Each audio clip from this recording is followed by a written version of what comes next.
Hi, I'm Chef Nikki Shaw. In honor of Black History Month, I'm celebrating sisterhood with Middle Sister Wines.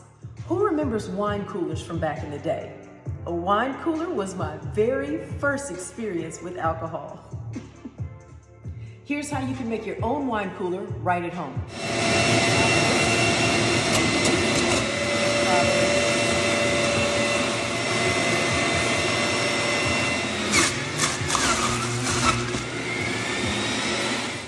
First, I'll add my drama queen, Pinot Grigio.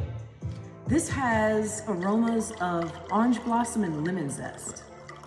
Next, I'll add my fresh fruit juice and a little soda. This tastes so amazing. Trust me.